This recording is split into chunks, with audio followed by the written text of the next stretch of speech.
Nous sommes très heureux de vous faire part de la naissance d'une confédération jamais vue dans l'histoire politique de la Ve République.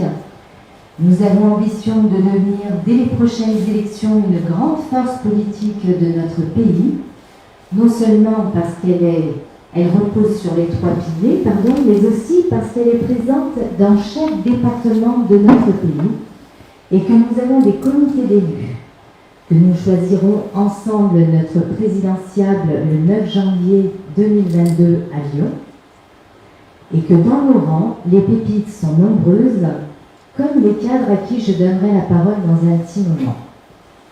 Je suis Sophie Spenato, je suis conseillère municipale à la commune de Mions, à la métropole de Lyon, et je suis coprésidente de l'écologie au centre.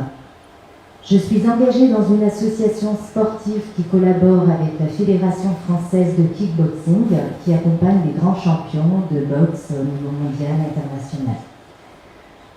Donc je vais laisser la parole à mon cher collègue Ghislain Wizonsinski, qui est conseiller régional, Ghislain, dans la région Grand Est.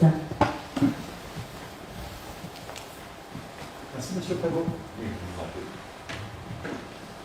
Merci Sophie. Bonsoir à tous. Donc je suis ravi d'être ici. Je suis effectivement conseiller régional à la région Grand Est. Je suis à la commission Finances et à la commission Enseignement supérieur, Recherche et Innovation. Nous faisons partie d'un petit groupe d'élus écologiques de 14 sur 159 élus. Mais cette présence nous rend extrêmement, intéressant, puisqu'on a eu même en étant minoritaire faire bouger les lignes. On est extrêmement actifs, on dérange un petit peu et c'est pas plus mal. J'ai rejoint moi cette action politique parce que je connais Jean-Marc Governatori depuis 2006. Lors des élections législatives 2007, je me suis engagé à ses côtés. C'était mes premières législatives. Entre-temps, j'ai fait tout un tas d'élections, j'ai gagné beaucoup d'expérience, j'ai bien élargi mon réseau. Et là, je pense qu'on a la veille en France de vivre quelque chose de formidable. Je suis vraiment ravi d'être ici ce soir parmi vous parce que je pense que c'est un acte de naissance fondateur. Je vous remercie.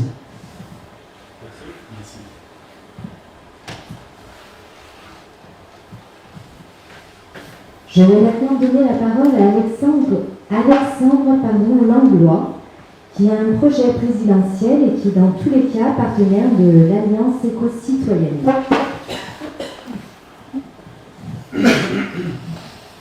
Bonjour à tous, alors merci pour cette invitation. Effectivement, les citoyens doivent s'organiser et la première chose à faire, c'est des partenariats parce qu'on est tous allés dans le même sens. Moi, dans mon parcours, j'ai été policier, je suis toujours contre mon gré, syndicaliste, lanceur d'alerte, conseiller municipal aussi dans mon petit village en Bretagne, à Malansac. Et du coup, maintenant, la démocratie, pour qu'elle vive, ça demande l'engagement de tous les citoyens. Une oligarchie n'a pas besoin de beaucoup de monde, ils s'organisent entre eux. Maintenant, c'est que toutes les énergies positives doivent se mettre ensemble, en dynamique, et de voir du coup après comment on s'organise de la façon la plus efficiente et la plus efficace pour toutes les élections qui vont arriver. Et je crois que 2022 va être un tournant, et c'est pour ça que du coup toutes les énergies peuvent se mettre ensemble, peuvent avancer. Et quelles que soient les stratégies de chacun, à la fin, il faudra qu'on se mette tous d'accord pour avancer tous ensemble.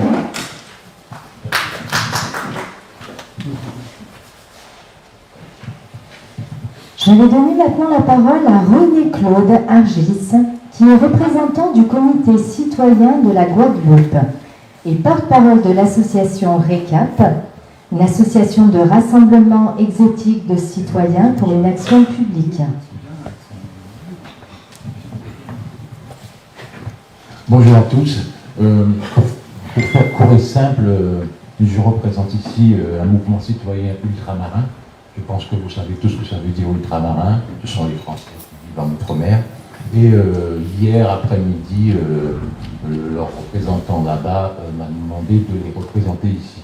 Donc j'arrive sans trop connaître votre groupe. Il nous a demandé de le représenter. Pourquoi? Parce que nous sommes en lien avec eux. Ce nous, c'est qui?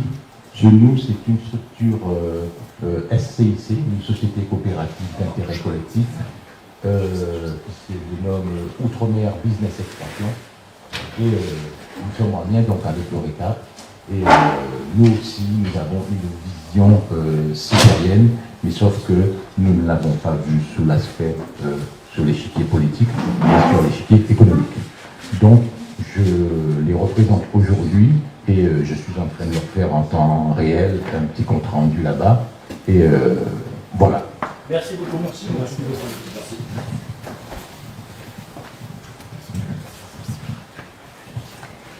C'est désormais à Amina Baklar de prendre la parole, une citoyenne qui a été candidate aux élections régionales pour un rassemblement de listes citoyennes.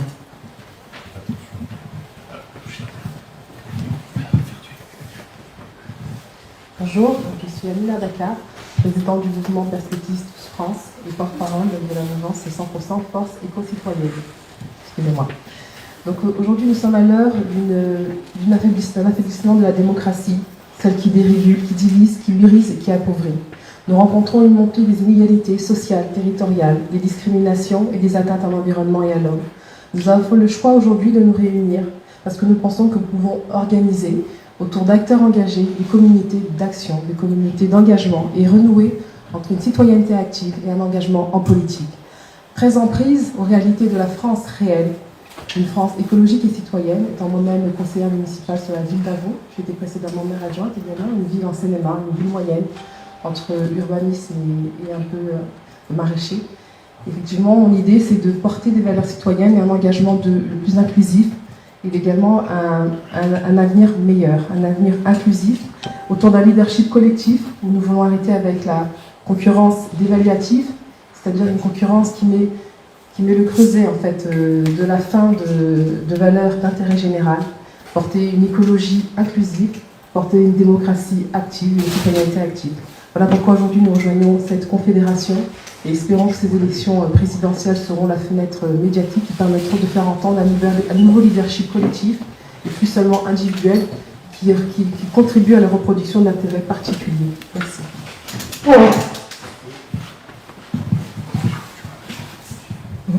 Merci. Je vais donner la parole à Jérémy Clément, fondateur du collectif Le Jour se lève, président de l'association Rond-Point du Cœur et citoyen engagé sur l'écologie alimentaire et sociale en démocratie. Tout d'abord, je voulais vous remercier d'être venu. C'est encore nos médias indépendants. C'est encore des personnes actives sur le champ du changement qui sont ici. Et rien que pour ça, merci. Pourquoi nous avons fait tout ce que nous avons annoncé là? Pourquoi nous sommes tous réunis? Tout simplement parce qu'on a des objectifs communs. Ces objectifs, c'est d'être dans la place politique, à minima pour être concerté et entendu, et être force de proposition. Dans le temps, être un contre-pouvoir réel, mais aussi être en capacité, en se donnant les moyens, bloc écolo indépendant, bloc citoyen, bloc régionaliste, de pouvoir faire en sorte qu'un jour, la voix de tous les citoyens soit entendue et qu'on arrête de prendre des décisions envers et contre tout, notamment sur cette logique, et qu'à un moment donné, il puisse arriver ce qui doit arriver, c'est-à-dire un équilibre. Les inégalités, les injustices sont ce qui nous ont engagés. Beaucoup ont vu la réalité du terrain et sont conscients que des millions de personnes dans notre pays sont complètement bafouées et oubliées. Nous, on va se battre pour ça tous ensemble. Et l'Alliance éco-citoyenne, c'est quelque chose où chacun y a sa place. Et j'ai envie de vous dire qu'aujourd'hui, on pose les premières pierres ensemble. Cette réussite, elle dépendra aussi de vous. Parce que ce projet nous appartient à tous. Donc, à titre personnel et aussi à titre collectif pour l'équipe, nous, on invite tous les collectifs, tous les individus, toutes les personnes qui veulent pouvoir se battre pour pouvoir un jour considérer que cet avenir meilleur dont nous souhaitons tous ardemment ne soit plus que des mots mais une réalité. Merci beaucoup. Merci Jérémy. Je vais laisser la parole à Loris Elmayan, citoyenne qui a rejoint l'Alliance éco-citoyenne, chargée de clientèle pour des structures d'insertion professionnelle et avant cela a travaillé pour l'industrie pharmaceutique.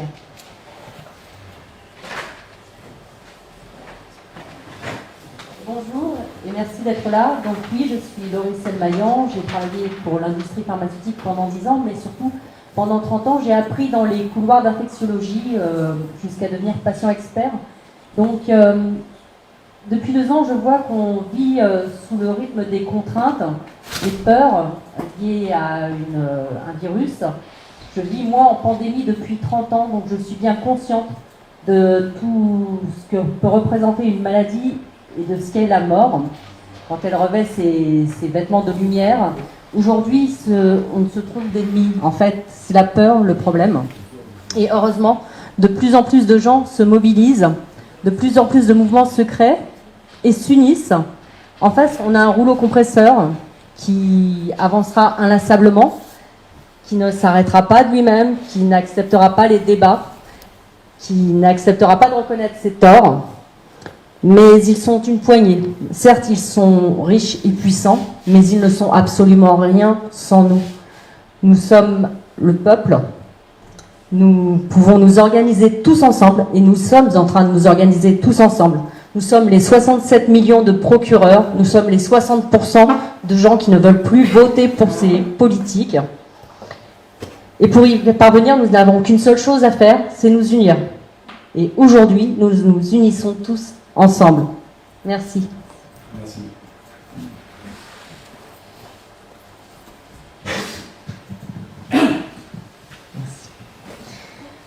C'est au tour de Saba Latrache de prendre la parole, une fondatrice du collectif Mouvement du Peuple. Merci. Bonjour, donc je suis Saba Latrache. Comme le disait, donc j'ai créé un collectif qui s'appelle Mouvement du Peuple 06. Et je viens aujourd'hui vous parler d'une action qui me tient vraiment à cœur. Donc nous souhaitons créer une chaîne humaine pour rappeler que nous sommes la liberté, l'égalité et la fraternité.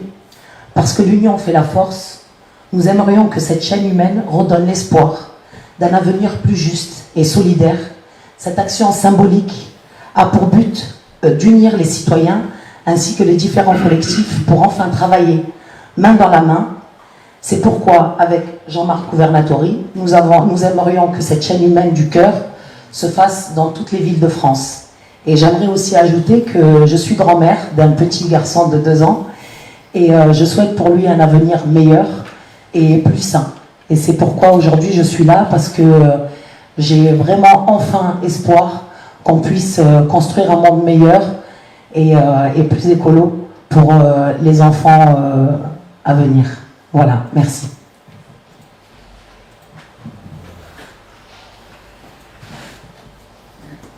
Je me fais le plaisir de laisser la parole à Jean-Marc Gouvernatori, coprésident de l'écologie au centre. Bonjour, merci à tous pour votre présence. C'est vrai que ça nous fait très plaisir de vous voir nombreux comme ça et engagés pour la cause. Ça me fait aussi très plaisir que nous soyons nombreux à parler. Je suis toujours un peu surpris que des candidatures citoyennes se fassent seules. Je pense qu'aujourd'hui, on ne peut parler que collectif. Et quand on est citoyen, surtout, on parle collectif. Et là, nous en sommes la preuve vivante. Et ça me fait vraiment, vraiment, vraiment plaisir. On a donc créé une armée politique. Une armée déterminée, organisée et pacifique. Une armée de citoyens, d'écologistes indépendants et de régionalistes. Ce qui ne s'est jamais vu, effectivement, dans l'histoire de la Ve République. Et nous sommes potentiellement la première force politique de France à travers la masse de militants que nous avons partout, la masse de sympathisants que nous avons partout, et en capacité, dans le plan A, de gagner les élections futures. La barre n'est pas très haute, en fait, puisque dans notre pays, il y a 48 millions d'électeurs inscrits. Il y aura probablement autour de 70%, 75% de participation, ce qui fait autour de 35 millions de votants. Pour accéder au second tour de la présidentielle, il faut faire 20% de ce chiffre, donc 7 millions de votants. Donc en fait, il faut faire 7 millions de votants sur 48 millions d'inscrits. Et compte tenu de votre qualité, compte tenu de la qualité des cadres, compte tenu de toutes ces impasses qui existent, à partir du moment où on fait connaître la confédération éco-citoyenne que nous sommes, et que nous avons la chance d'avoir des cadres comme ça, dont Olive Olive qui va nous succéder, je pense qu'on peut faire vraiment quelque chose d'extraordinaire en 2022. Merci Jean-Marc. Je vais donner la parole à Rachid Mokrane, le co-porte-parole national de l'écologie au centre et porte-parole de l'association citoyen d'un mouvement des droits et devoirs civiques écologiques. Alors oui, le Club Tous Citoyens, c'est un mouvement des droits et devoirs éco-civiques. C'est un mouvement qui vise à rassembler des jeunes, la jeune génération, parce que nous avons une responsabilité éthique, c'est de transmettre aux générations qui arrivent, qui sont là, et pour les générations futures, notre envie de faire bouger et changer la société. Oui, après des années d'action et d'engagement, c'est en 2017 que Jean-Marc Governatori a pris son bâton de pèlerin pour parcourir 800 000 km et proposer cette idée de rassembler les forces écologistes indépendantes, les forces citoyennes et régionalistes.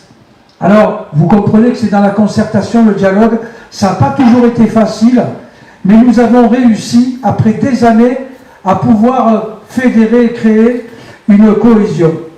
Et de cela, nous avons tous et toutes conscience que nous avons des défis gigantesques à relever, et je dirais dans le respect des valeurs laïques et républicaines de notre pays.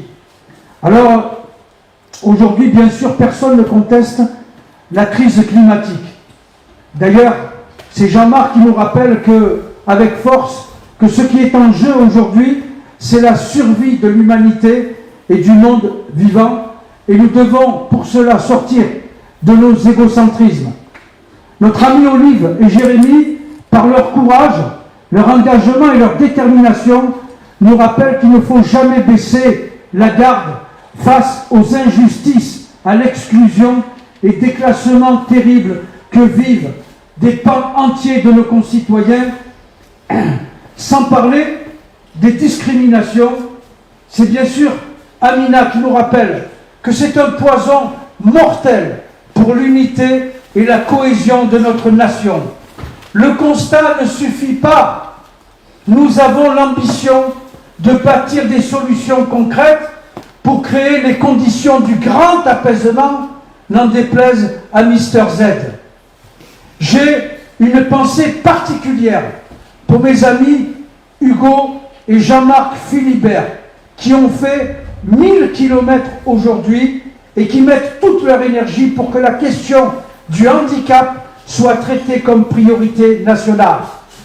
Pour ma part, je veux vous parler d'une crise terrible qui produit des dégâts et renforce la crise de défiance des citoyens à l'égard des politiques.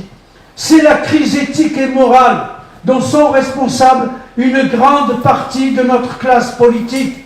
D'ailleurs, si nous sommes là, c'est parce que nous nous demandons si cette crise de confiance et cette déception n'est pas produite volontairement pour faire en sorte que nous soyons absents des débats publics et que nous soyons absents des instances de décision. Voilà pourquoi 80% de nos concitoyens n'y croient plus et aujourd'hui ne font plus confiance en la classe politique. Et je m'autorise, puisque certains font des citations, je m'autorise à citer 3 géants de l'humanité que sont Socrate, Confucius et Aristote, qui disaient que éthique et politique ne faisaient pas bon ménage et que c'était la force des méchants qui gouvernait le monde.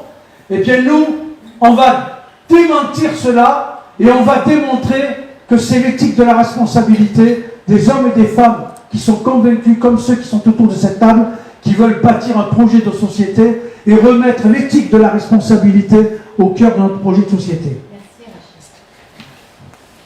on ne s'applaudit pas, hein, personne n'a été applaudi, il fait très bien. Je vais donner la parole à Katia Scherer, une grande militante, membre du bureau d'organisation de l'Alliance éco-citoyenne. Alors, tout d'abord, merci à tous d'être là. En tant que citoyenne, je voudrais, moi, faire passer un message. En réalité, faire un remerciement à notre gouvernement.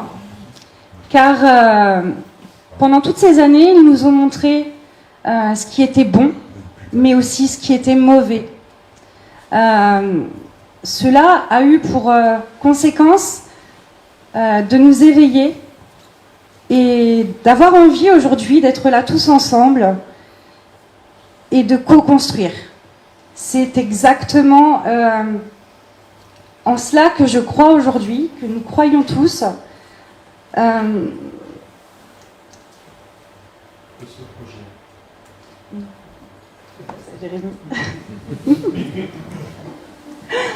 Donc voilà, je tiens à remercier le gouvernement parce que aujourd'hui c'est lui qui nous réunit, pour le coup.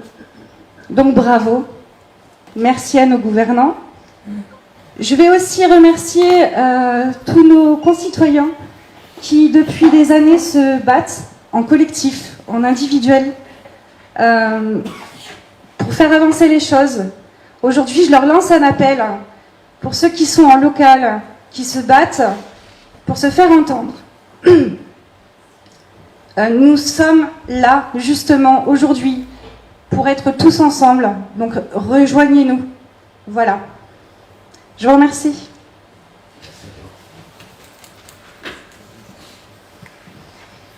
Je vais ajouter un dernier mot et je vais vous donner la parole à Olivier Auro. Je voudrais dire que cette confédération est l'ultime espoir des citoyens qui se sont désengagés au sein électoral. Cette confédération va déclencher un apaisement, mais aussi relancer la participation des votes par une volonté de s'impliquer pour élire enfin une personne présidentiable à la hauteur des espérances de tous les Français.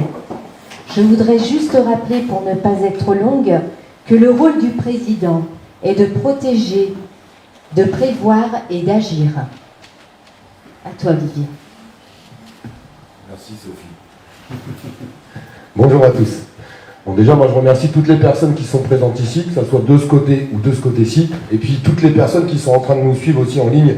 Un grand merci à tous les médias indépendants aussi qui sont présents et qui ont fait le déplacement. Pour que tout le monde comprenne, forcément, on n'aurait pas pu faire une table jusqu'au bout là-bas de tous les collectifs qui ont déjà rejoint Alliance Éco-Citoyenne, parce qu'il y en a déjà énormément et ça continue d'affluer. On est même dépassé un petit peu à certains moments par le travail, mais on arrive à le faire pour arriver à discuter avec tout le monde et à créer cette convergence qui, pour moi, est très très importante. C'est pas compliqué. Si chacun fait son boulot tout seul dans son coin et de son côté, malheureusement, chacun fera des petits résultats. Par contre, si on arrive à additionner tous ces résultats, on va pouvoir arriver à créer cette grande force politique citoyenne. J'insiste sur politique citoyenne, puisque aujourd'hui, vous avez presque 60% des citoyens qui ne prennent plus le chemin des urnes, parce que la politique politicienne, ils n'en veulent plus. Pourquoi ils n'en veulent plus? Parce qu'ils ne sont pas écoutés, tout simplement. Et on ne leur demande jamais leur avis. Le référendum, au sein de Alliance Éco-Citoyenne, ça va être quelque chose de taille et qui sera incorporé. Et j'en donne d'ailleurs ma parole, et je suis un petit peu le garant de tout ça, parce que pour moi c'est super important.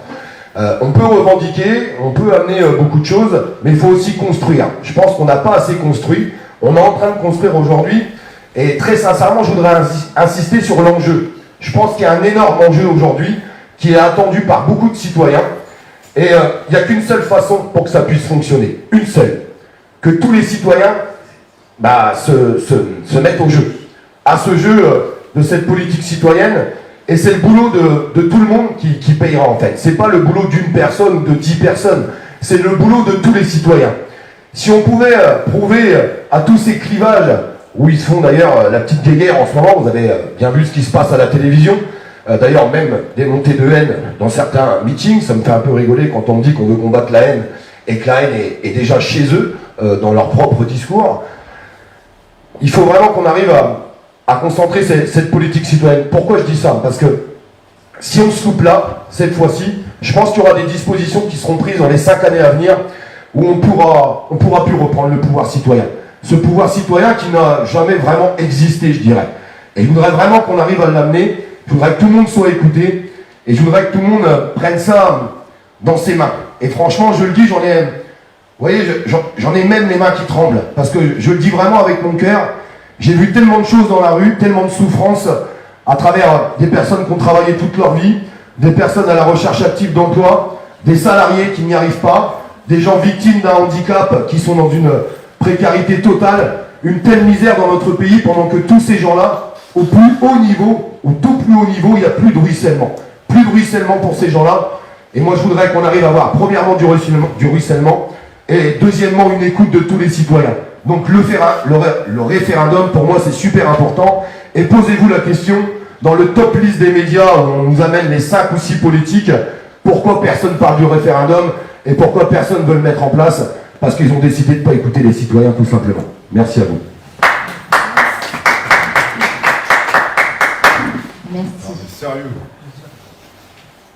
Donc voilà, la conférence se termine pour les prises de parole. Donc on reste à votre disposition pour toute question. Éventuellement, vous pouvez venir prendre le micro et poser votre question directement. Hein. On peut faire un jeu de proximité, ce sera avec grand plaisir. Vas-y, Lucas. En fait, ce que je voulais, c'est un peu plus de détails sur ce que vous envisagez comme règle, comme texte. Est-ce qu'il y a un texte commun déjà fait ou à faire? Enfin, voilà, sur comment vont se répartir en particulier le choix pour les députés, enfin les candidats, comment ça va se faire? Est-ce que ça va être une désignation locale et démocratique avec est-ce qu'il y aura un contrat du candidat qui doit respecter une sorte de contrat impératif comme quoi en fait il doit consulter la population pour instaurer la démocratie? Je réponds, Jean-Marc, c'est bon? Alors, il y a plusieurs questions dans ta question. On va commencer dans l'ordre. Les législatives sont déjà organisées au sein de l'Alliance éco-citoyenne et d'écologie au centre. C'est-à-dire que la primeur est réservée, la propagande est réservée. Il ne reste plus qu'à choisir un processus démocratique là où on le décidera et par le biais des comités citoyens répartis sur tous les départements pour envoyer des citoyens engagés. Donc ça sera des citoyens, mais ça peut être aussi des élus de l'écologie au centre ou des militants de l'écologie au centre ou alors des régionalistes, peu importe. L'idée aujourd'hui, et tu l'as très bien dit Lucas, on travaille avec Decidemos, on a reçu hier encore l'aval de certaines personnes qui depuis 20 ans travaillent sur ces sujets-là, et notamment la séparation des pouvoirs, ou en tout cas une prise de responsabilité citoyenne qui permettrait d'être aussi crédible et de montrer que nous les citoyens qui vivons les choses tous les jours sommes à même de proposer des choses qui soient crédibles pour un changement de paradigme. Il est évident qu'on fera ça ensemble, on le fait déjà depuis longtemps. Il est évident que ce n'est pas nous qui allons décider de ce qui va se passer. Pour l'instant, on a un tract à évolution permanente qui, lui, part de la séparation des pouvoirs, part d'un changement constitutionnel. Je ne citerai pas plus de noms que des personnes sont absentes ici, parce que d'ici à janvier, croyez-moi, vous aurez il y aura beaucoup de bonnes surprises. Des personnalités publiques connues, dans des domaines, ou plus généralement dans tout, des personnes actives, des militants. Donc pour l'instant, pour l'heure, il s'agit déjà d'expliquer que l'on est là, qu'on est présent. Tout le reste se construit de manière collégiale à travers les ateliers de travail sur tous les sujets. Tu en fais partie de certains. Nicolas aussi, notre ami Gros de Seta, il travaille. On vient de recevoir les données donc, de David Prost du Vrai Débat qui nous a tout envoyé pour que les propositions qui ont déjà fait consensus puissent être portées dans un ordre prioritaire. Et on est parti du principe en interne qu'à chaque arrivée de collectif ou d'individu, il fallait qu'on soit capable de se remettre en question, voire de tout remettre en question. C'est aussi ça la démocratie. On dit que la liberté des uns s'arrête où commence celle des autres, mais on peut aussi dire que si demain on veut que chacun puisse trouver sa place, eh ben, il faut pouvoir reconnaître à tout le monde le premier pas qui va faire qu'on peut se faire confiance et qu'on peut aller au combat ensemble. Et c'est là où on va aller. Donc le processus démocratique ne sera certainement pas le même en fonction des circonscriptions des départements, puisque vous avez déjà des candidatures sur les 577 circonscriptions qui se sont engagées. Néanmoins, on sait qu'il y a d'autres initiatives. Et évidemment que les portes et les fenêtres seront toujours ouvertes pour faire en sorte que sur les présidentielles, on soit capable au premier tour de représenter plus de 7 millions de votants, mais sur les législatives, faire en sorte qu'on puisse soit avoir un bureau politique digne de ce nom, soit que ces appareils politiques qui ont déjà la main sur tous les pouvoirs fassent en sorte de venir s'asseoir à la table avec nous pour discuter de l'avenir en commun. C'est soit on le fera avec eux, soit on le fera sans eux. Mais une chose est sûre, on va le faire.